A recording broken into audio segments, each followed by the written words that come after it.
No, para la introducción. Ujú. Clocking in progress. Qué pena, mis hermanos, había estado hablando sin grabar. Muchas gracias al hermano Héctor por hacerme caer en cuenta. Les doy una cordial bienvenida a todos mis hermanos. Ya se inició la grabación. Nuestra sesión del día de hoy es nuestra primera sesión de esta temática específica.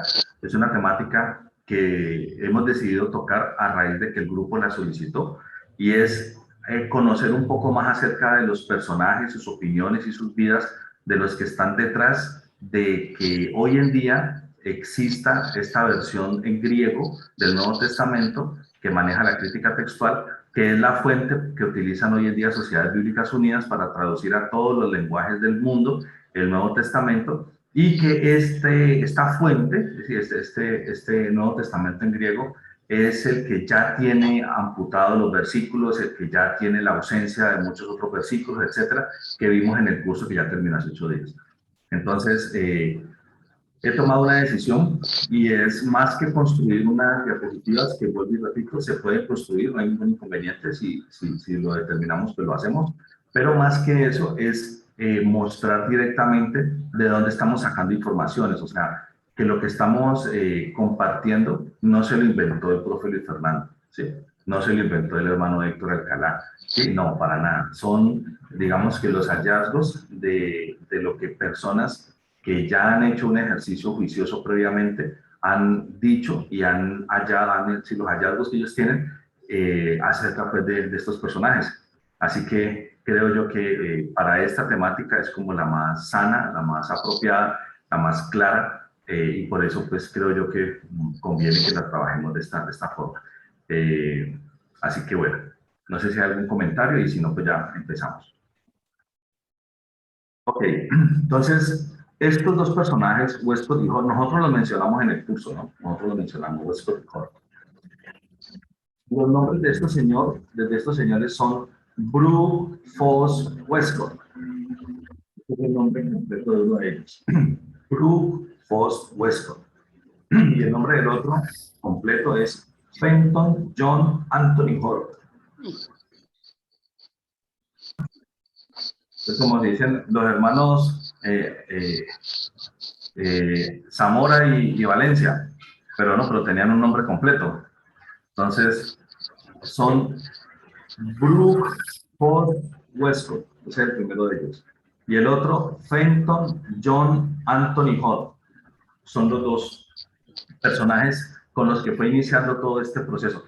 Inició un poco con otros, pero básicamente estos son los relevantes porque es que aquí se construyó. O sea, aquí se fabricó por primera vez ese Nuevo Testamento que después lo han tomado otros y es el que hoy en día denominamos como de Nestle y Alan, pero aquí arrancó, o sea, aquí lo generaron ellos.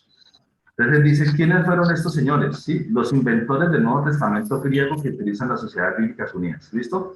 Entonces, vamos a arrancar con este artículo.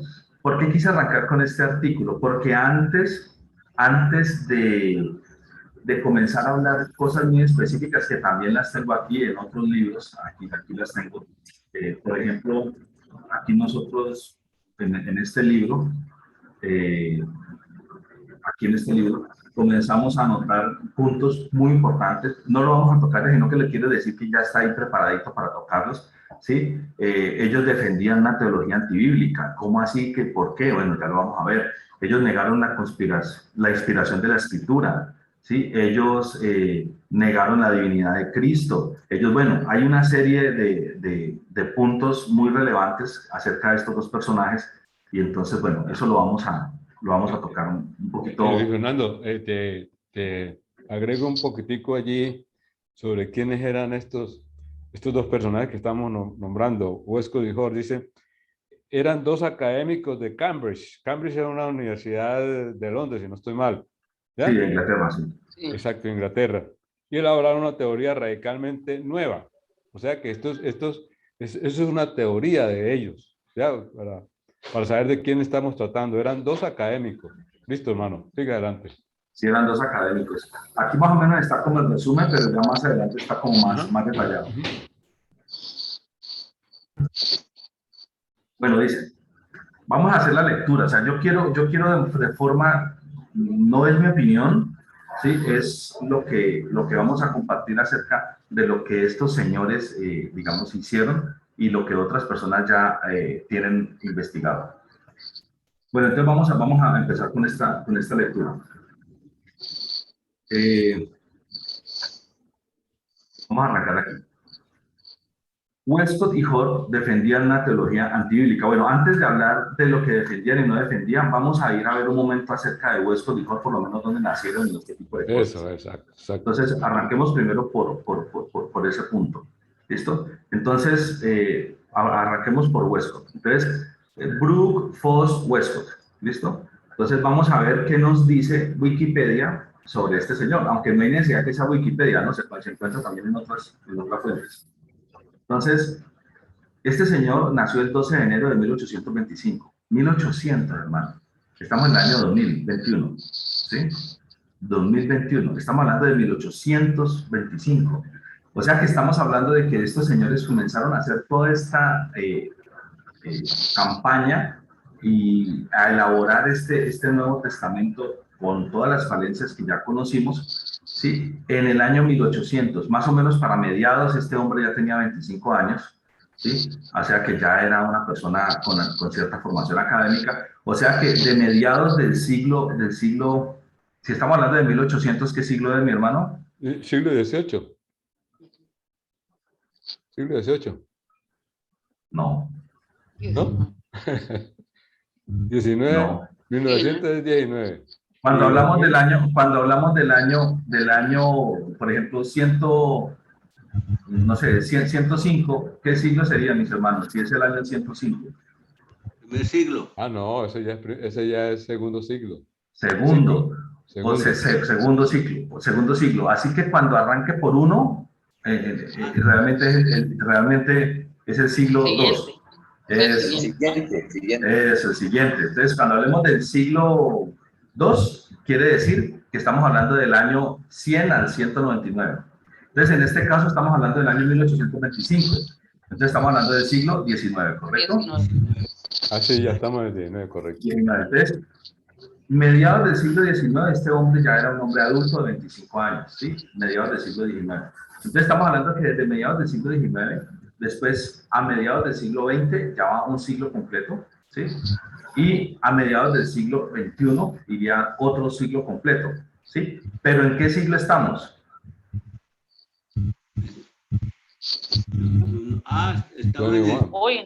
Hoy estamos en el siglo XXI. Estamos en el siglo XXI. O sea que, y estamos en el año 21 del siglo, sí, de este siglo. Entonces, estamos ya cerca, no hemos completado, pero estamos ya cerca de completar 2 siglos de que este hombre ya tuviera unos 25 años. ¿Sí? Sí. Él nació en el 1825 y estamos en el 2021. O sea que estamos más o menos a 2 siglos de su nacimiento. ¿Sí? 2 siglos de su nacimiento. O sea, un poco menos de 2 siglos, tal vez siglo y medio o siglo y 3/4 de la elaboración que este señor hizo de este Nuevo Testamento en griego. Bueno, listo, eso lo voy dejando en claro porque es interesante como ir viendo todo este tiempo. O sea que esto no es nuevo. Esto no es de hace 5 años, o 10, o 20, o 40, o 50. No, esto está creado hace siglo y medio o más. ¿Listo? Estamos hablando de más de 150 años donde ya está creado este Nuevo Testamento, pues, que tiene todas estas falencias. Listo, entonces miren lo que nos dice Wikipedia. Nos dice, él fue un clérigo y erudito inglés. Desde 1870 a 1890 fue profesor de divinidad en la Universidad de Cambridge. Estamos hablando de Inglaterra. ¿Sí? Con este otro señor, F.J.A. Hort, que es el otro que vamos a analizar ahorita, Fenton John Anthony Hort, ¿sí? El Nuevo Testamento en griego original, pongo comillas, original, segundo volumen en 1881. Desde 1890 hasta su muerte fue obispo de Durham. Durham, aquí nos muestra que es una ciudad histórica y capital del condado de Durham, situada al noreste de Inglaterra. Entonces fue obispo de esta ciudad. se ha hecho conocido por sus muchos comentarios sobre la Biblia. Tiene todas estas obras, obviamente todas las obras de él son en inglés, pues él era un británico, entonces tiene todas estas obras.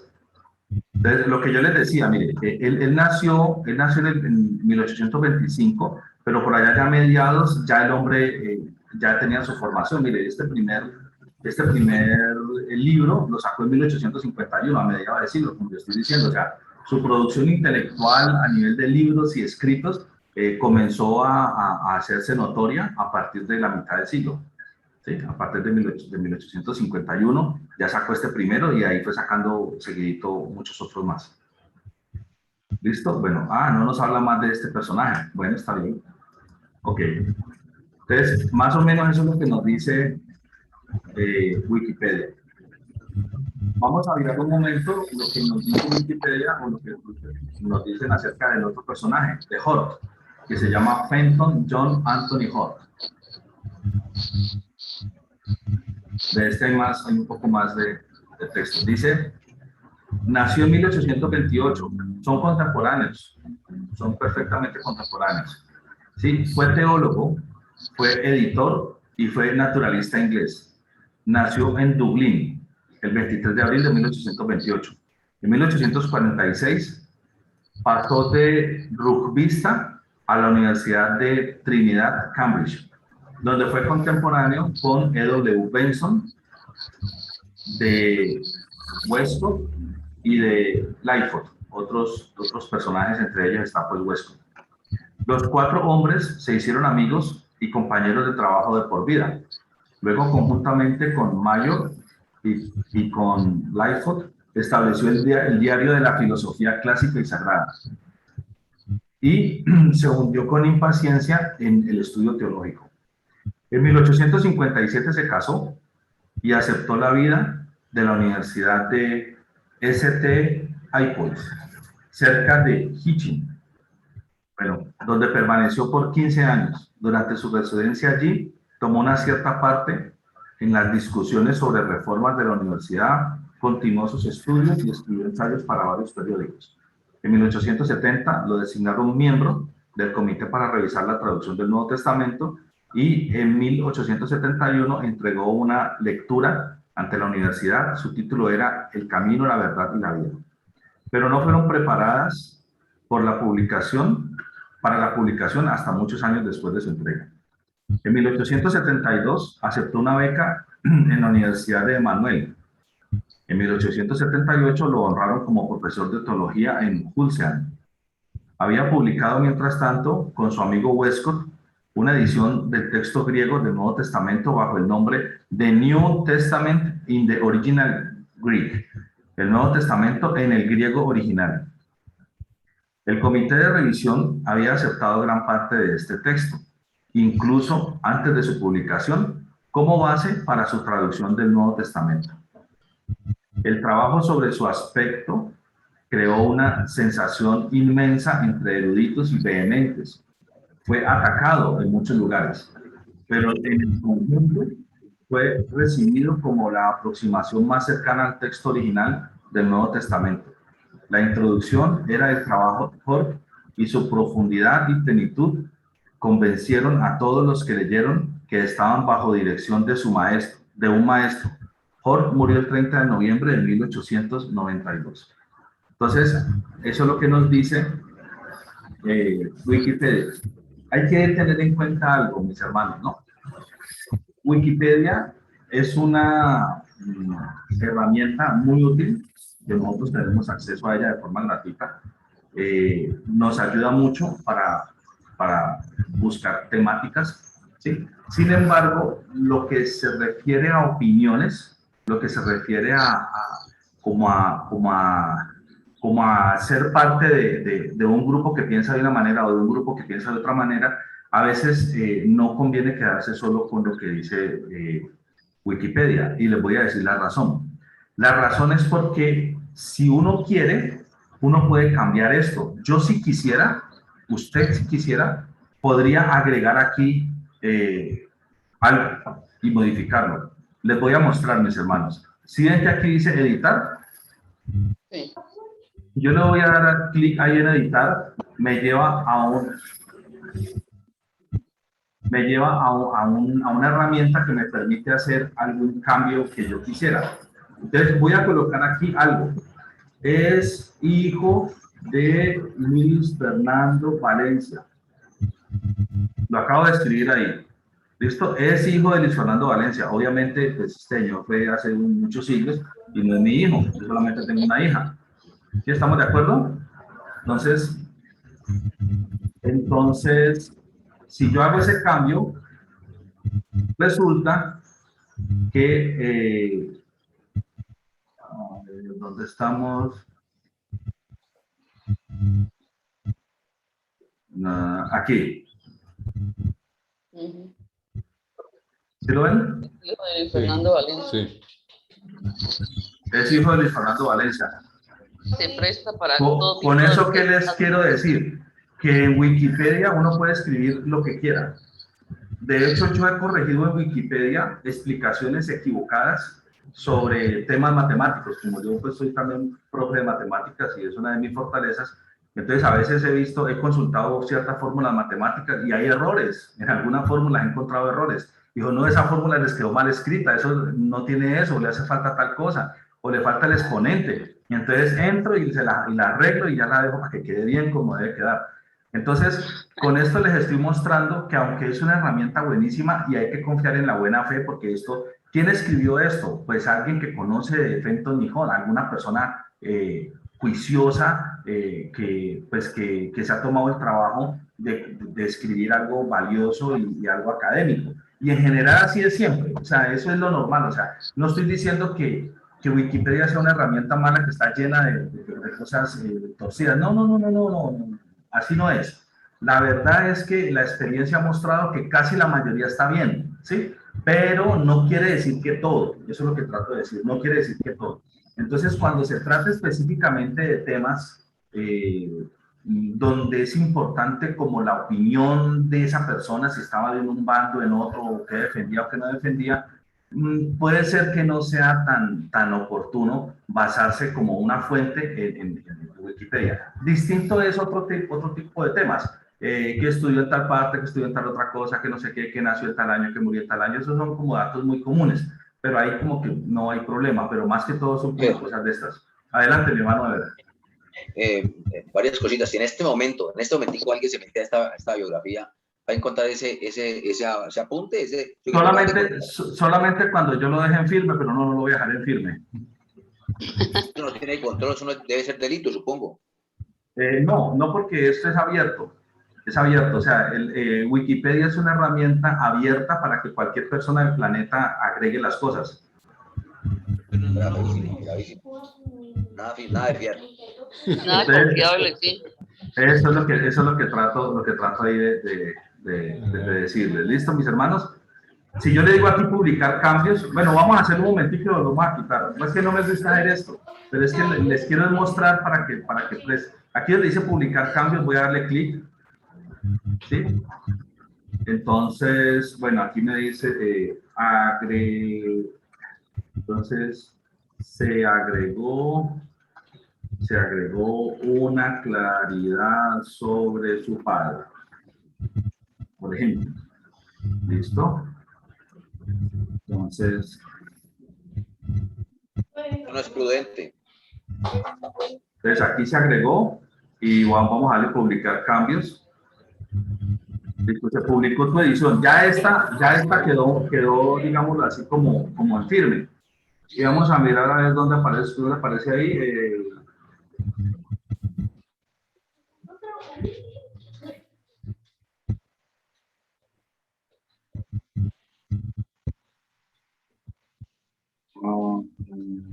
A ver dónde está.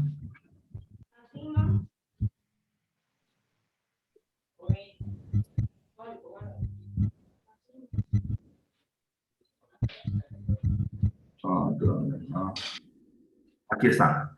Es hijo de Luis Fernando Valencia. ¿Listo? Si ustedes lo buscan en su computador, los que tienen computador, los que tienen celular no, porque se les quita la pantalla y eso, pero el que tiene computador, Si usted va y busca a Westcott, a Hort, Fenton John Anthony Hort, y usted puede ver que aquí aparece, es hijo de Fernando Valencia. ¿Sí? Entonces, ese es el abuelo de Guillermo León Valencia. Luis Fernando, que no lo va a oír Gina porque lo excomulga. Entonces vamos a otra vez a darle editar y vamos a quitar esa barbaridad. Y vamos a quitar esto, vamos a borrarlo.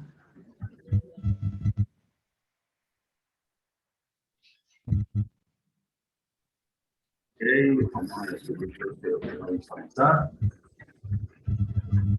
A ver, ya voy a decir aquí publicar los cambios. Entonces, corrección ortográfica, vamos a decir. Ortográfica. Vamos a decir publicar cambios. Listo. Ya. Si ustedes lo consultan, ya desapareció. Entonces, con esto les quiero mostrar que Wikipedia no es mala herramienta, no, es muy buena. De hecho, gracias a eso es la enciclopedia más grande del planeta, la enciclopedia más grande del mundo, Wikipedia, y es buena casi que en todo. De hecho, yo la uso mucho. Pero cuando usted necesita fiarse de algo muy delicado, es bueno que no sea su única fuente. ¿Listo, mis hermanos? Aprovecho pues y les comento ese comentario. No sé si ya lo sabían, pero si no lo sabían, pues ahí pues ya lo pueden saber. Listo, mis hermanos. Entonces, ya sabemos un poquito de que los dos son más o menos contemporáneos, que los dos nacieron más o menos como en el primer cuarto del siglo XIX, que para mediados del siglo XIX ya estaban comenzando a tener producción intelectual, ¿sí? Y en la segunda mitad del siglo XIX es cuando sacaron todos sus libros, y entre ellos el Nuevo Testamento y otros libros más. ¿Listo? O sea que eso se vino a dar en la segunda mitad. Sacar el Nuevo Testamento se vino a dar en la segunda mitad del siglo XIX. Listo. Vamos entonces aclarando un poquito como esta situación. Entonces,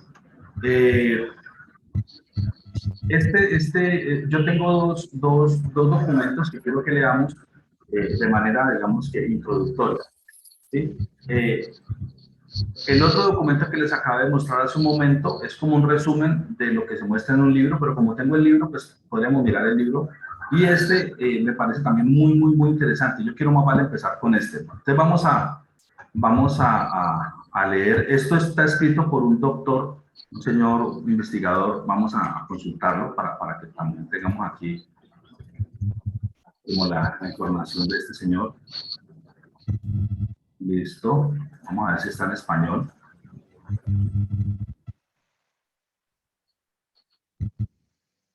Bueno, Stringer Phil es bautista, ¿sí?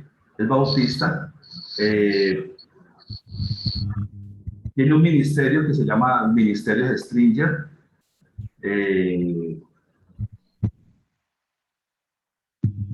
Tiene un libro que se llama El Fiel Testigo Bautista. El Fiel Testigo Bautista.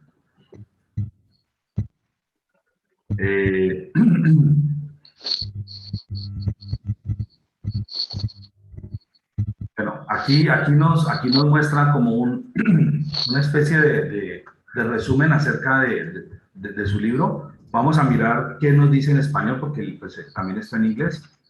Entonces, miren, nos dice en español esto que está aquí a la derecha, mis hermanos. El doctor Phil Stringer ha hecho una tremenda contribución a los bautistas al escribir este volumen. En primer lugar, es un valioso recurso para la iglesia local. En segundo lugar, es un compendio de información suficientemente completo para que sea útil como texto sobre el tema de la historia bautista para cualquier aula universitaria. Por último, está escrito para promover de manera persuasiva la idea de que debemos ser y seguir siendo bautistas. Lea este libro por todo lo que vale y luego páselo a todos los que conozcan. Ese es el comentario que hacen aquí en esta librería acerca de este libro. Es un libro de él, pues no quiere decir que sea el único, pero pues acabamos de encontrar un libro de él. El Fiel Testigo Bautista se llama se llama ese libro. Pero ¿qué básicamente qué es lo que quiero decirles? Lo que quiero decirles es que este señor es el autor de este documento que vamos a leer, ¿sí? El doctor Phil Stringer, ¿sí? Un hombre bautista, escritor, reconocido pues ampliamente. Muy bien, fue traducido al español por este otro personaje. Y él lo escribió en inglés, y en inglés se llama The Westcott y Hort Only Controversy, como la controversia única de Westcott y Hort, sería como más o menos lo que él plantea. Aquí entonces vamos a mirar, por favor, quiero que nos concentremos en lo que vamos a leer, y hay varios puntos. El primero es la controversia solamente del rey Jaime. No voy a tocar mucho eso. Esto es acerca de la King James, ¿no? De la versión King James, que pues traducido al español es la Biblia del rey Jaime. ¿Listo? La primacía de la Biblia del rey Jaime, porque pues no es que se diga que esa es la palabra perfecta y que es lo más perfecto que existe, no necesariamente, pero sí es fiel, bastante. De hecho, es la versión en español que tenemos de las Biblias de la Reforma. Esa es la que tenemos en español, pero hay en otros idiomas. Por lo menos en inglés tienen la ventaja de que tienen dos. Tienen también la de Génova, pero la que más fuerza y con la que más se publicó fue la la King James, la del rey Jaime. Jaime. Sí. Entonces, sin embargo, el último comentario dice: verdaderamente el movimiento moderno misionero era solamente el rey Jaime. ¿Por qué? ¿Qué versión de Biblia utilizaron todos los misioneros que llegaron a la América Latina y que llegaron por todos estos parajes a compartirnos la palabra del Señor? Entre ellos nosotros, porque a nosotros nos llegaron los primeros misioneros. ¿Con qué versión de la Biblia llegaron, mis hermanos? En español, quiero decir. Pero no, en inglés. Primero ellos la traían en inglés, pues obviamente nosotros acá no lo digamos ya en español. Y la del rey Jaime. Esta fue la que ellos utilizaron durante mucho tiempo. O sea que casi que todos los movimientos misioneros utilizaban la King James. Utilizaban la King James.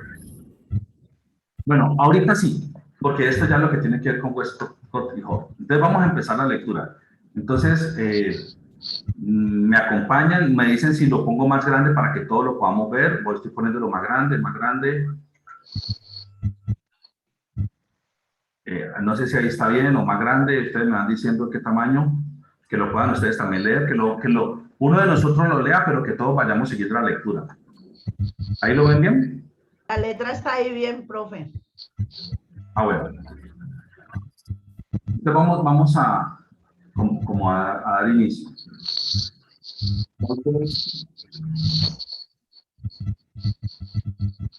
En 1870 surgió un desafío en el mundo de habla inglesa cuando a la primacía de la Biblia King James, o Rey Jaime, siempre había existido un desafío por parte del catolicismo romano. Pero ahora provenía de hombres que oficialmente profesaban el protestantismo. O sea que ahorita, según lo que nos están explicando, siempre había existido, digamos, ese desafío por parte del catolicismo acerca de la reina Valera, no, acerca de la King James. ¿Listo? Pero ahorita estaba pasando algo muy interesante para ellos, y es que, digamos que ese desafío ya estaba en manos de un personaje o de un par de personajes que ya eran no católicos, sino que eran reconocidos como protestantes. ¿Listo? ¿Quiénes eran? Eran el obispo de la iglesia anglicana Brooke Foss Westcott y el profesor de la Universidad de Cambridge, Fenton John Anthony Hort. Estos dos personajes, reconocidos ya como protestantes, pero como con la misma línea de lo que quería el catolicismo.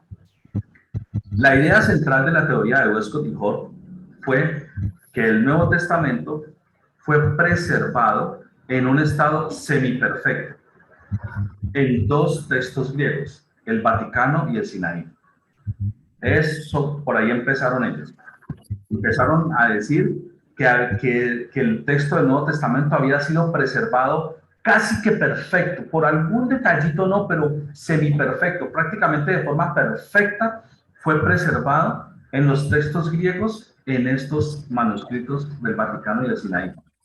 El Sinaítico fue hallado en un basurero en el monasterio de Santa Catarina. Yo ya les conté esa historia, que estaban quemando las hojas para llevar el fuego, porque esos ya eran textos que habían sido desechados. Cerca del monte Sinaí, en 1844, por Constantino von Tischendorf. Tischendorf fue el que se encontró con esa situación y trató de recuperarlos. El del Vaticano fue hallado en la Biblioteca del Vaticano en 1475. La Biblioteca del Vaticano es gigantesca y allá fue encontrado y después fue redescubierto en 1845. Esos son estos dos manuscritos que son muy famosos, Sinaítico y Vaticano. El Nuevo Testamento, ¿sí?, de la Rey Jaime, o sea, de la King James, fue traducido de una familia totalmente distinta de textos griegos. Para Westcott y Hort, la Biblia Rey Jaime era claramente una traducción inferior.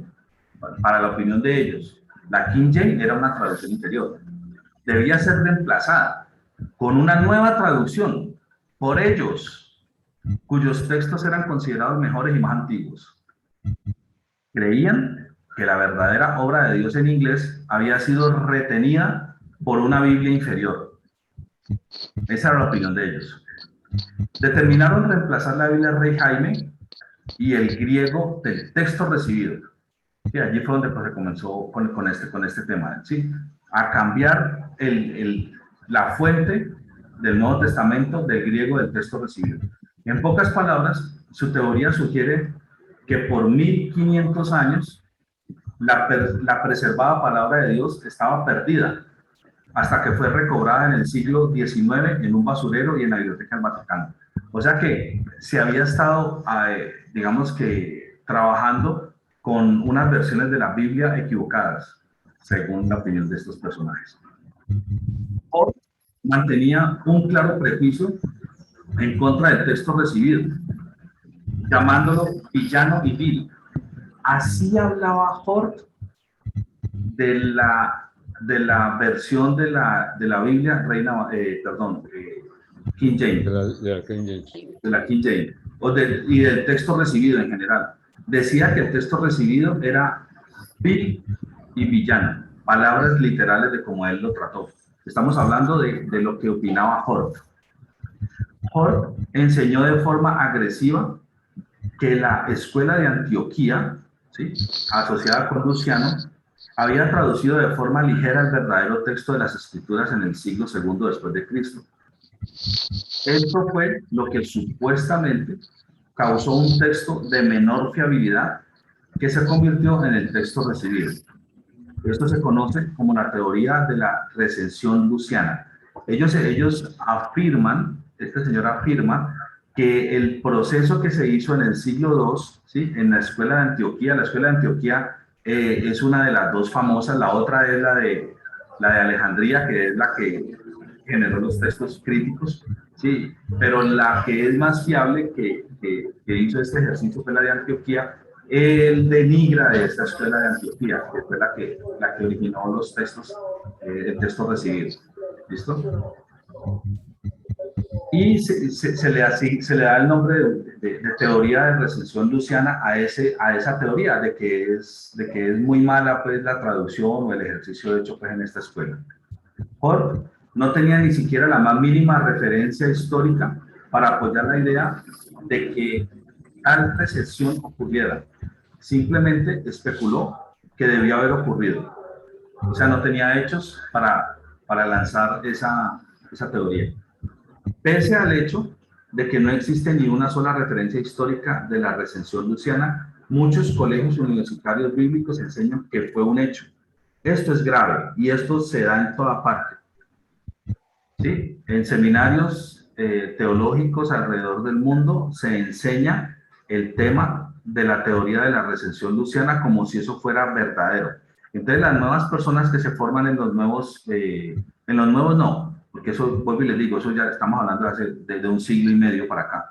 Las personas que se forman de un siglo y medio para acá en las diferentes universidades teológicas alrededor del mundo se les enseña de que la teoría de la recensión luciana es cierta, que eso no es una teoría, sino que eso es algo verdadero.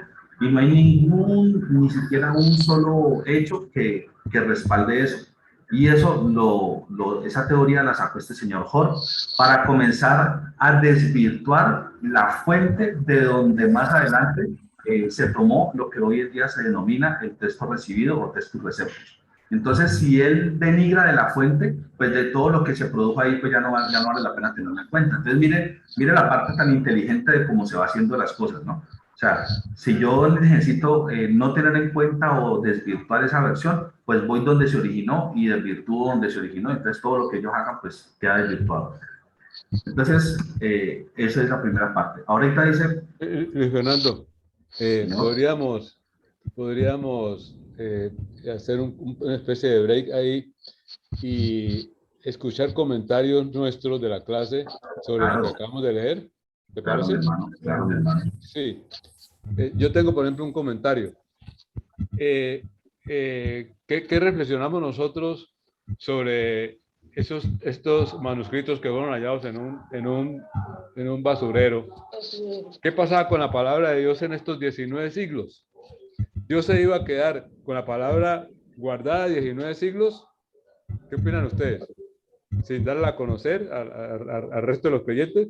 ¿Qué pasó con los creyentes durante esos 19 siglos? Si había este secreto. Es una reflexión, ¿no? Entonces, no sé. Sí, sigan, hermana. Yo opino, estaba escuchando muy atenta las palabras del hermano, lo que leía, y veo la misericordia y el favor de Dios, la obra del Espíritu Santo, y pensaba también cuando Dios cayó de Malaquías a Mateo, que veo el tiempo de que Dios cayó, ¿no? Pero la obra del Señor se seguía haciendo, porque si hay nuevos creyentes y si estamos acá y la palabra estaban, pero estaban escondidos. Había nuevos creyentes. Para mí habían creyentes en ese tiempo que leían la palabra porque por muchos años y estamos viendo y estamos entrando en cuanto han querido desvirtuar la palabra verdadera, pero el Señor la ha protegido porque Él la inspiró, la reveló, pero la ha guardado. Él la ha guardado y Él ha guardado esos hombres de Dios que Él tiene para cada tiempo.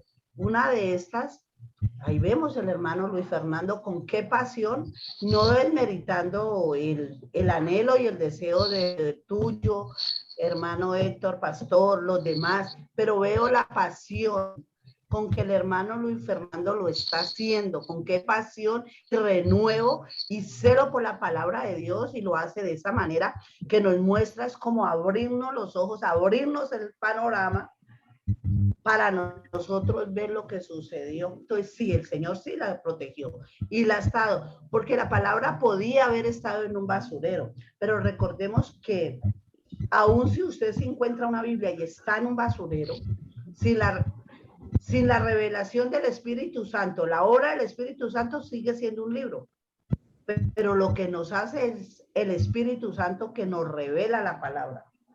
Para mí, es mi opinión y es lo que yo comprendo hasta ahora y lo que yo he resaltado. Gracias.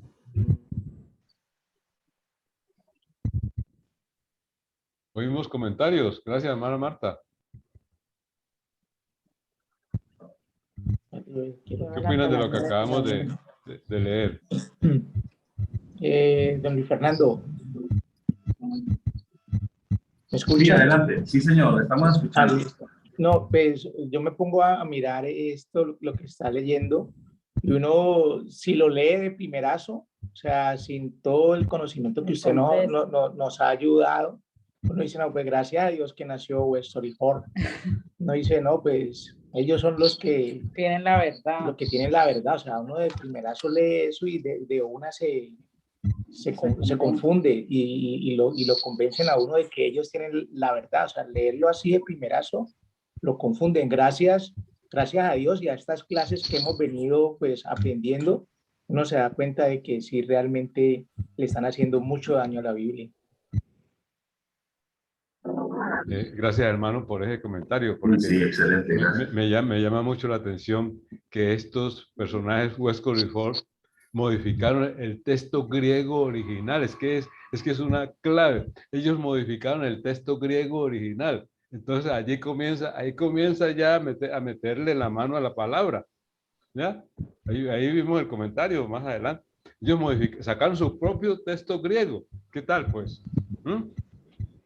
Eso sí es tremendo. Así es.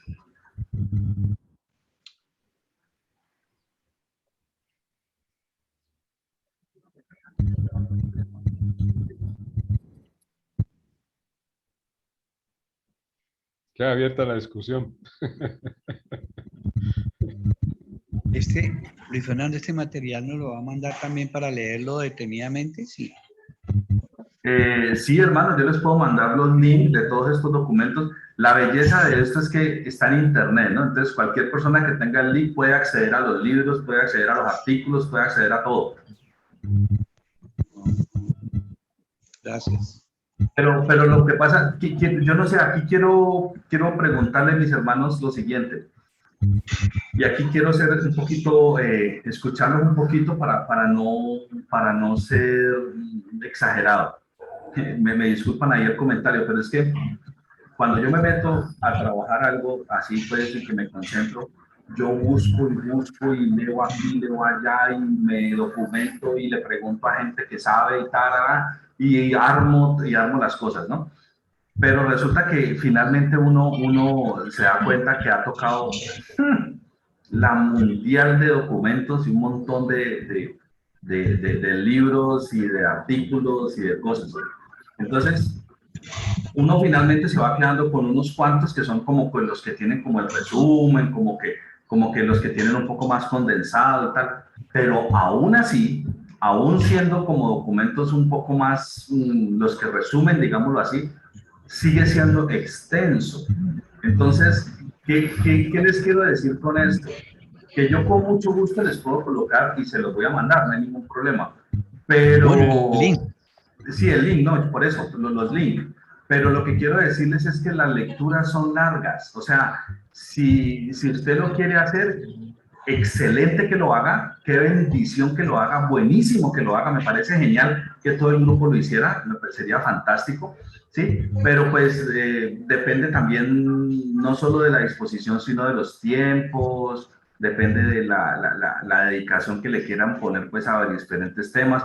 Yo por ahí le estoy enviando a mi hermano Ever Carrillo algunas cosas y yo creo que lo abrumé como con muchos documentos y después ya no me pidió más. Entonces, bueno, no sé, el hecho es que con mucho gusto, pero es largo, ¿no? O sea, lo que quiero es como advertirles que las lecturas son extensas, o sea, son lecturas no de minutos, sino de mucho más, de 1 hora, de 2 horas, de 3 horas, de parar aquí al otro día seguir leyendo. Algunos son libros que están en internet y uno los lee allí, pero son, les voy a poner un ejemplo, ¿sí? Como para que ustedes se ubiquen un poco. Este libro, por ejemplo, este libro que es uno de los que les voy a mostrar, estoy hablando que son 108 páginas, este librito, y este es pequeño, ¿sí? Pero hay otros, por ejemplo, que es acerca de una biografía que dice el propio hijo, ¿sí? Por ejemplo, este libro, ¿sí? Este libro dice Vida y Carta de Hort. ¿Y quién lo escribe? Su propio hijo, by his son, su propio hijo, se llama Arthur Fenton Hort. O sea, el hijo de Hort escribió la biografía de Hort, el propio hijo de Hort. Y este libro es el volumen 1, mis hermanos, vea, volumen 1. Y este volumen 1, ¿cuántas páginas tiene? Aquí alcanzan a leer, ¿de cuánto? Se ve chiquito, yo creo que los que tienen celular tal vez no lo ven. 11.918. No, aquí arriba. 498 páginas. Y ese es el volumen 1. Aquí tengo el volumen 2. Y el volumen 2 tiene 524 páginas más. Y fuera de eso están en inglés. Entonces, bueno, no les voy a mandar estos. Tranquilos, hermanos. Lo que quiero es Lo que quiero decirles que con mucho gusto les mando links, pero yo los escojo para que no queden abrumados pues con una cantidad imposible de cosas por leer. No, yo se los escojo para que sea algo más mesurado. Pero aún siendo mesurado, es largo, es lo que quiero decirles, es largo. O sea, largo es de que son 100 páginas en un documento, por ejemplo, algo así. Entonces, me halagaría muchísimo que ustedes lo leyeran, sería genial, pero también entiendo que es bastante extenso. Entonces, como ustedes gusten, simplemente quería hacer como la aclaración al respecto. No, a mí no me lo mande porque de verdad el tiempo pues, no me da para leer todo eso. Se confunde más. Me confundo, de verdad, es como que lo que usted está y me parece interesante, inclusive ya anoté para buscarlo después. Mis hermanos, ya casi me retiro porque me tengo que ir para la iglesia. Ok, listo, hermana, muchas gracias. Bueno, entonces sigamos. Adelante, sí, Jorge. No, y adicional a eso, también agradecerle por la explicación, porque por decir algo uno se pone a leer y esa de Renacimiento Luciano, algo así que dice, uno realmente no entiende muy poco de eso, entonces en la lectura uno lee, pero queda como ahí a media. Entonces la explicación es súper interesante la que usted nos regala. Sí, claro, esa explicación le va aclarando uno, eso significa eso, ya va entendiendo. Eso era una filosofía, ok, o sea, eso decían ciertas personas, ok, pero de eso no hay pruebas, es algo que decían, pero no había pruebas, pero lo asumían como si hubiera, ok, sí, va entendiendo ese tipo de cosas, sí, la explicación es como bien importante. Claro, Fernando, mira que teoría. Sí. Y todo el mundo entiende que es una teoría, es un planteamiento, pero una teoría no quiere decir que eso sea una realidad. ¿Correcto? Bueno, listo. Excelente. Bueno, entonces, sigamos. Westcott y Hort solamente. Luis, hermano. Sí, hermano, te escucho. Estos estudios, esta investigación, voy a hacer con mucha prudencia, porque así como no conocemos de estos casos y de estos personajes, hay otros que de pronto yo no sé si hasta dónde o con qué intención son escritos y van confundiendo a uno. Es muy posible que yo tenga bases para entender que es o que no es del Señor. Pero muchos personajes de estos, la misma Iglesia Católica por muchos años no quiso que la Biblia se estudiara. Y mira con qué propósito esos fulanos cambiaron una versión del griego original. Es posible que yo me meta inconscientemente en algún tema que me desvía y que me va a poner a dudar de lo que yo he creído y lo que yo conozco y de mi sana doctrina. Entonces, muy rico investigar, muy rico la documentación, muy rico la facilidad que tenemos hoy en día con todas las enciclopedias que queramos tener en nuestros medios, pero hay que tener mucho juicio con eso. Cualquier otro estudioso, como los testigos de Jehová, que nos coge y nos da vuelta seca si no estoy bien parado. Hay que tener cuidado dónde me meto, dónde investigo. Como cuando uno no conoce y coge cualquier Biblia y a creerla o a practicarla sin estudiar mucho y sin tener mucho fundamento y mucha base. Correcto, mi hermano. Ese es un punto supremamente importante que siempre debe estar de entrada, ¿no? Porque si uno va a lugares equivocados, mejor dicho, ya arrancó mal. Por eso es muy importante cuando uno mira un artículo de una persona, investigar la persona, ¿sí? Investigar la persona. Entonces, vamos a leer este artículo está interesante. Entonces uno va, ¿quién escribió esto? Y va y lo busca. Es una persona formada en tal parte, es un hermano bautista de tal lugar, ha escrito estas otras cosas, uno más o menos mira lo otro que escribe, entonces uno dice, esta persona, bien, o sea, tiene unos conceptos bien, está digamos que con unas opiniones muy bien centradas. Sí, eso es importante porque cualquiera puede escribir cualquier cosa. Lo que está diciendo el hermano es correcto.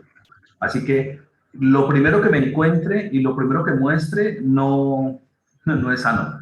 Ya les acabé de mostrar, sí, no garantiza. Ya les acabé de mostrar lo que sucede, un pequeño ejemplo con lo de la enciclopedia, pues, de Wikipedia, que cualquiera puede escribir cualquier locura, sí, y pues queda como si eso fuera algo, pues, oficial. Y así, pues, como se hace allí, cualquier persona puede sacar un libro donde diga cosas locas. No porque esté en un libro es algo bueno, necesariamente, ¿sí? Entonces hay que mirar también qué personas escriben. Entonces, bueno, por eso se vuelve tan demorado y por eso, digamos, me toca que invertir tantas horas en estos procesos, porque lo que yo traigo ya es después de haber depurado, ¿no? Yo me encuentro con muchas cosas locas, inmediatamente la foto, uy, qué cosa tan horrible esto, uy, esto no, este tipo sí está, uy, Entonces, pero me quedo con lo que sí vale, y lo que traigo aquí ya es un resumen de lo que sí vale la pena, pero pues para llegar a eso ha sido un proceso largo, ¿no? De horas, muchas horas, leyendo en muchas partes, entendiendo lo que dicen, para ver si es algo apropiado o no. Así que ese proceso investigativo implica todo eso. Si uno no hace esa primera parte y con lo primero que encuentra se quede, pues hay un riesgo altísimo, porque como puede ser que encontró algo correcto, puede ser que encuentre de entrada algo que no es correcto y se queda con lo primero que entra, entonces pues ahí hay un problema, que es lo que está mencionando el hermano Ever. Entonces esas investigaciones tienen que ser cuidadosas. Muchas gracias, hermano, porque es correcto, hay que ser así. Si no, se corre un gran riesgo. Muy importante el comentario del hermano Ever, porque esa debe ser la situación de cada uno de nosotros, la posición, investigar, escudriñar, nos manda la escritura, escudriñar, ¿cierto? No tragar entero, sino que uno tiene que saber, como dice, lo bueno y lo malo.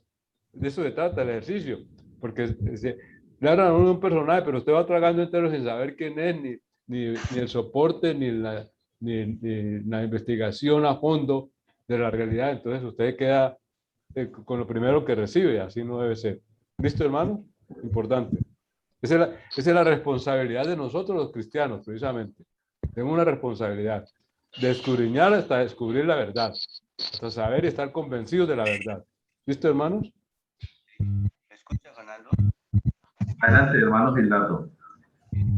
Hace este comentario, abono mucho lo que de verdad Hermano, casi no se escucha, no sé qué le pasa a su micrófono. No muy lejos, muy lejos. Ahí me escucha. No, está en la galaxia, está en otra galaxia. Y de hecho algo le sucede como al micrófono porque se oye como unos golpes todo el tiempo allí que no deja escuchar.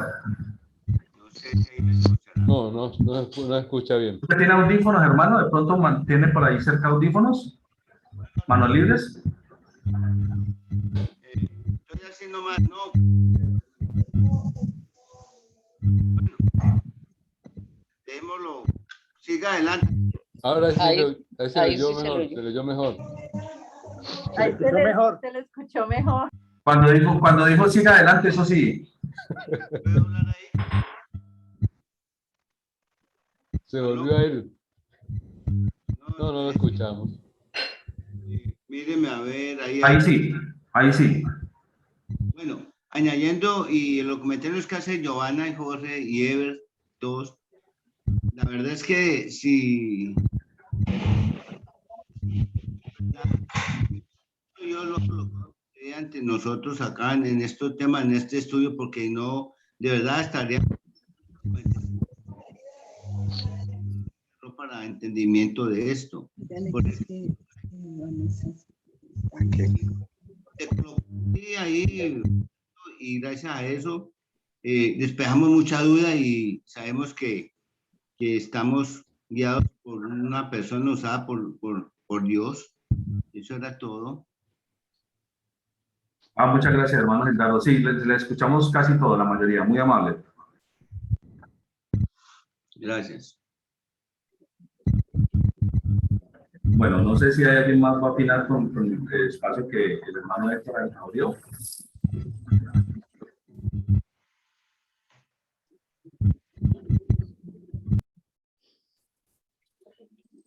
No, continuemos con el otro párrafo, Luis Fernando, si ya hay suficiente ilustración. Está bien, vamos a seguir.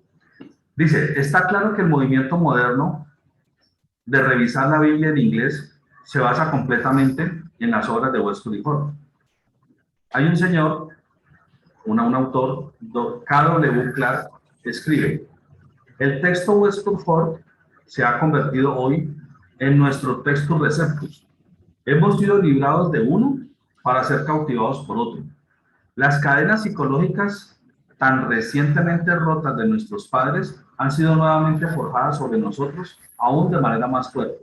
Entonces, hay este autor está diciendo lo que propone Westcott y Hort, ¿sí? Con su nuevo testamento en griego original, ¿sí? Según la opinión de Westcott y Hort, pues que el otro era malo, que el otro estaba muy equivocado y demás, y que ese sí era el que debía ser, ¿sí? Entonces los liberó, entre comillas, los liberó del otro, del malo, según lo que Westcott y Hort opina, los liberó del texto receptor, pero les clavó el otro, el de ellos, y se lo clavó de una manera donde hoy en día ya todas las Biblias salen de ahí únicamente, ¿sí? O sea que, entre comillas, si antes estaban encadenados al texto receptus pues, de la época de la Reforma, ahorita están terriblemente encadenados al nuevo, porque es que ya antes era para una Biblia o dos, ahorita son para 10, 20, 30, 40 Biblias en el mismo idioma, con el mismo pues, Nuevo Testamento en griego verdadero, según ellos, que sacó Westcott y Hort, que es el mismo pues que hoy en día tenemos de Nestle y Alan, sino que pues ha ido pasando la historia y nuevos autores lo han ido retomando y agregándole cositas, pero es el mismo. Entonces, ese es el comentario que hace este señor Clark. O sea, nos sacó de uno para meternos en otro. O sea, aquí no hay libertad de que encontramos lo verdadero, de que analizamos todas las cosas. Usted simplemente nos está entregando otro y ya, y nos clavó con ese. Y ese, según ustedes, es el verdadero. Eso es lo que está diciendo este señor Clark. Después dice, otro señor, Cowell, escribe, la mano muerta de Fenton John Anthony Hort recae pesadamente sobre nosotros. A principios de este siglo, Christoph Lake describió la obra de Hort como un fracaso, pero Hort no falló en alcanzar su mayor objetivo. Hort destronó el texto recibido, el texto receptor, lo cual fue un logro sensacional, un éxito impresionante, pues para ellos, ¿no? El éxito de Hort en esta tarea y el duro convencimiento bien razonado dio forma y aún sigue dando forma a la manera de pensar de aquellos quienes se allegan a la crítica textual del Nuevo Testamento del lenguaje inglés. Esto lo está diciendo otro escritor, otro autor, ¿sí? Otro erudito que se llama E.S. Caldwell, ¿sí? Entonces, miren el comentario que él está diciendo. Está diciendo que a pesar de que Christoph Lake escribió que la obra de Hort era un fracaso, o sea, una cosa terriblemente mala, eso no fue un fracaso. Eso fue un gran éxito porque Hort logró destronar el textus receptus y implementar el nuevo de ellos. O sea, que fue un éxito rotundo, ¿sí?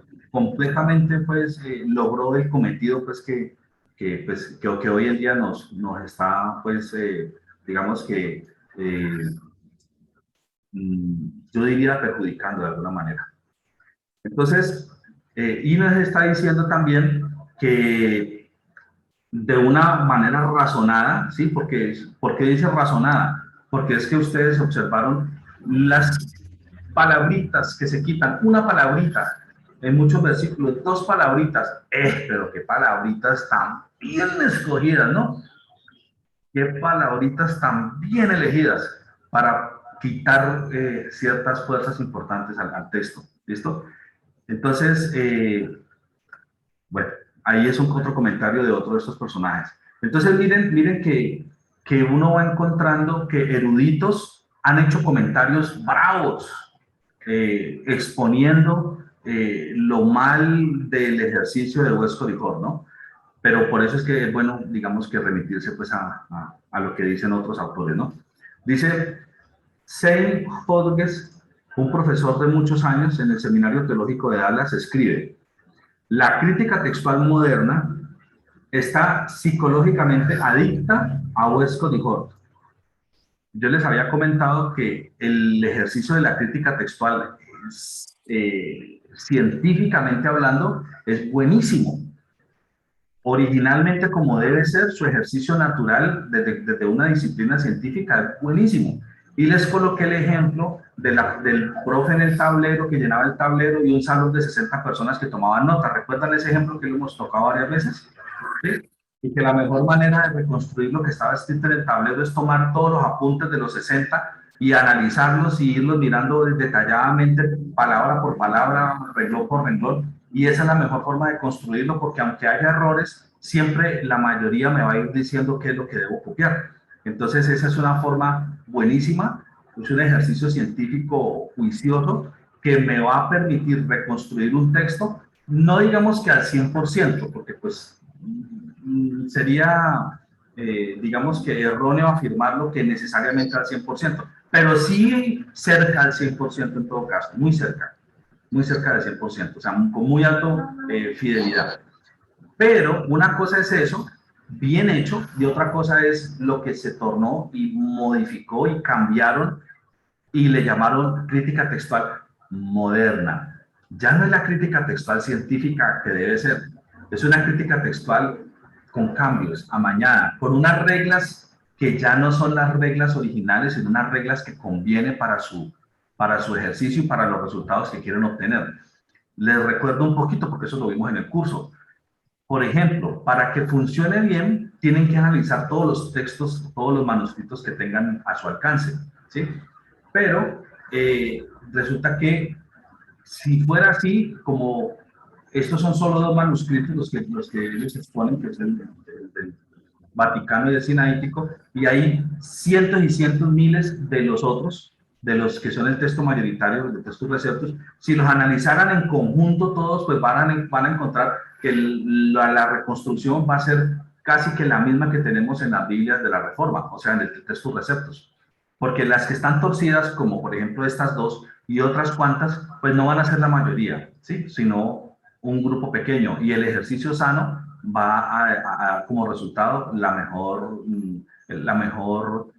mejores hallazgos para llegar a lo que originalmente fue lo que se escribió.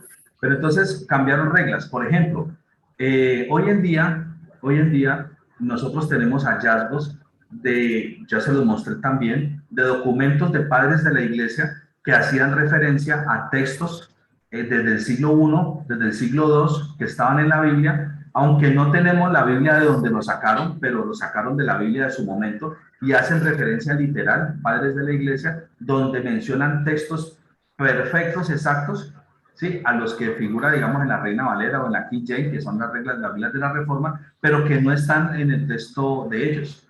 En el texto de ellos no están, o sea, en el Sinaítico y en el Vaticano no están. Entonces, según la versión de ellos, esos textos son añadidos. O sea, esos textos son textos que agregó alguien más adelante, siglos después. Pero ¿cómo lo va a haber agregado alguien siglos después si encontramos textos de padres de la iglesia del siglo I, del siglo II, mucho antes del siglo IV, que son estos, y ya estaba escrito? Entonces, todo eso lo toma la crítica textual sana, pero la crítica textual moderna no. La crítica textual moderna los excluye, ¿sí? Entonces, ya no los tienen en cuenta. Entonces, ellos han amañado su crítica textual diciendo que lo que importa son estos. Y claro, basado en cambiar las reglas, pues los resultados van a ser otros. Entonces, dice aquí, Westcott y Hort, en cambio, fueron racionalistas en un enfoque al problema textual del Nuevo Testamento y emplearon técnicas en las cuales se podía operar libremente el raciocinio y toda clase de parcialidad. ¿Eso quién lo dice? Eso no lo dice Luis Fernando Valencia, ni Héctor Alcalá. Eso lo dice, ¿sí?, un profesor del Seminario Teológico de Dallas, ¿sí?, de mucha experiencia, llamado Zane Hodges, este señor, Zane Hodges. Él es el que dice eso, o sea, lo está diciendo un erudito. Entonces estamos viendo lo que diferentes eruditos renombrados han dicho alrededor de este tema. ¿Listo? Bueno, entonces, ¿cuál es la conclusión? De que ellos utilizaron de forma racional esto, de tal manera que llegaron a la parcialidad que ellos quisieron, o sea, lo cambiaron como quisieron. Alfred Martín, antes vicepresidente del Instituto Bíblico Moody, escribió en 1951, la presente generación de estudiantes de la Biblia, habiendo sido criados con las teorías de Westcott y Hort. ¿Y quiénes son criados con las teorías de Westcott y Hort? Las personas que se han formado en los seminarios teológicos desde siglo y medio para acá. ¿Sí? Esas son las personas que han sido formados con las filosofías y con las teorías de Westcott y Hort. O sea, las personas formadas en el último siglo han recibido esta formación como si fuese la verdad. Estas personas han aceptado en su mayoría, no todos, algunos no, pero la gran mayoría sí, han aceptado en su mayoría dichas teorías sin un examen crítico independiente. O sea, nadie se ha tomado el trabajo si eso es verdad o es mentira. No nadie, muy pocos se han tomado el trabajo de ver si eso es verdad o mentira. Lo han recibido por parte de sus instructores y ya, y han hecho un acto de fe y han creído que así es. Si los estudiantes creyentes bíblicos tuviesen la evidencia de ambos lados a su vista, en vez de un lado solamente, no habría tanto seguimiento ciego de Westcott y Hort. Porque es triste encontrar eruditos de hoy en día que creen que lo de Westcott y Hort es lo mejor. Los dos manuscritos griegos más populares hoy, el de Nestre y Alan y el USB, que es Sociedades Bíblicas Unidas, difieren muy poco del documento original de Westcott y Hort. O sea que el de Nestle y Alan, que están usando todo el tiempo, y el de las Sociedades Bíblicas Unidas, que es casi que esos dos son el mismo, ¿sí? Son nada más ni nada menos que los descendientes del de Westcott y Hort. ¿Quién dice esto? Lo dice Alfred Martín. ¿Quién fue Alfred Martín? Fue vicepresidente del Instituto Bíblico Moody. Yo no sé si alguien de ustedes ha escuchado que ha sido muy famoso, Moody. El Instituto Bíblico Moody, no sé, alguien de los que han estudiado algunos de estos temas teológicos. Y este señor, en 1951, o sea, a mediados del siglo pasado, escribió esto. Mire, aquí está literal lo que escribió, aquí donde arrancan las comillas. Hasta aquí. ¿Listo? Repito, la presente generación de estudiantes de la Biblia, cuando digo la presente generación, yo voy a aclarar, más que la presente, la generación de la Biblia desde hace un siglo para acá, hasta hace más de un siglo, habiendo sido criados con las teorías de Westcott y Hort, han aceptado en su mayoría dichas teorías sin un examen crítico e independiente. Si los estudiantes creyentes bíblicos tuviesen la evidencia de ambos lados, o sea, lo que dice la crítica textual y lo que dice la crítica textual real, la verdadera, ¿sí? La que defiende el texto recibido, y la crítica textual moderna, que es la que ha sido manipulada, que es la que defiende pues lo que dice Westcott y Hort. O sea, si ellos tuvieran las evidencias de ambos lados, ¿sí? Y no solamente las de un lado, que ellos pretenden mostrar que las teorías de ellos son la verdad, sin mostrar lo otro, no habría tanto seguimiento ciego de Westcott y Hort. O sea, habría mucha más gente que diría, no señor, esto de Westcott y Hort no es. Pero no, son muy poquiticos, porque son muy poquitos los que se han puesto a hacer un estudio de manera particular. ¿Listo? Entonces, esto que les he estado leyendo lo han dicho distintos eruditos. Este señor, K.W. Clark, este señor, S. Cowell, ¿sí? Este señor, Saint Hodges, este señor, Alfred Martin, y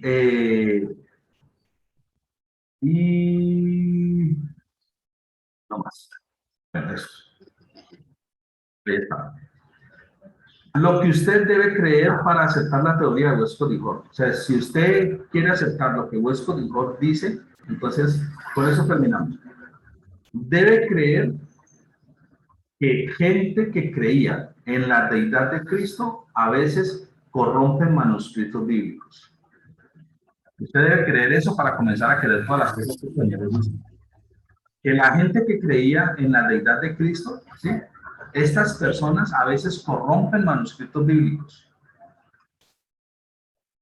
Que debe creer que gente que niega la deidad de Cristo nunca corrompe manuscritos bíblicos. O sea, que la gente que niega la deidad de Cristo, que el Señor Jesucristo no es parte de la Trinidad, no es Dios mismo. ¿Sí? La gente que dice que Él no es Dios, es solo un hombre especial y ya. Que estas personas que tienen esa creencia nunca van a corromper los manuscritos, nunca van a sacar de los manuscritos cosas cambiadas y manipuladas. No, esta gente nunca va a hacer eso. ¿Sí? Yo pregunto, entre los que sí creen en la deidad de Cristo y entre los que no creen en la deidad de Cristo, ¿cuál es más fácil de los dos que corrompa los textos bíblicos? Los que no creen en la deidad de Cristo. Claro, porque no tienen el temor de Dios como debe ser. Es correcto, mi hermana. Muy bien. Para uno poder creer en las teorías de Westcott y Hort, uno debería entonces, o sea, se debe creer que gente que murió para dar el evangelio al mundo, no se le podía confiar con la Biblia. Repito, que gente que murió para dar el evangelio al mundo, no se le podía confiar con la Biblia. Y que se debe creer que a sus asesinos sí se les podía confiar con la Biblia. Cosas radicales, ¿no? Cosas tenaces. Debe creer que los cristianos celtas, los valdenses, los albigenses, los enricianos, los petrobrusianos, los paulicinianos, la iglesia griega ortodoxa, las iglesias protestantes, los anabautistas y los bautistas, todos ellos nunca tuvieron la pura palabra de Dios. O sea, todos estos que son los diferentes movimientos cristianos históricos que han habido hasta nuestro momento, hasta los bautistas actuales, ¿sí? Nunca han tenido la palabra de Dios verdadera, nunca. Todos han tenido una palabra de Dios corrupta, según Westcott y Hort. ¿Sí? Y que se debe creer que los católicos romanos y los racionalistas del siglo XIX, ellos sí tenían, que a partir pues, de estos cambios que hicieron ellos sí tenían la verdadera palabra de Dios. Ellos sí la tienen, la verdadera. Entonces, básicamente, creer en las teorías de Westcott y Hort implica pues como tener un concepto de lo que me están hablando aquí. Vamos a dejar allí porque son las 9:30, mis hermanos. Pero ya arrancamos con lo que era más importante y es ¿qué decía Westcott y Hort? O sea, vamos a ver ahorita más adelante comentarios concretos de escritos que ellos mandaban en sus cartas, porque, vuelvo y les digo, la biografía no me acuerdo si fue la de Westcott o la de Hort, una de los dos, la hizo su propio hijo y escribió 2 libros que se los mostré ahorita, de 500 hojas cada libro. Y ahí están todo lo que su propio hijo construyó de la biografía de su padre. Y ahí muestra las cartas que se escribían entre ellos, entre Westcott y Hort. Y allí vamos a ver textos brutales de comentarios salvajes en contra del cristianismo que escribían estos personajes. Así que el tema es álgido, por eso yo no quise hacer una diapositiva para que después digan, el profe Luis Fernando escribió unas cosas más feas de estos señores. No. Entonces, yo prefiero mostrarlo como así. No sé si les ha gustado esta nueva metodología para este tema, mis hermanos. Quiero excelente, escucharles. Excelente. Señor, muy bueno. Bueno, mis hermanos, muchas gracias. Entonces, yo creo que, pues por hoy es momento de ya terminar. Voy a parar la grabación en este momento.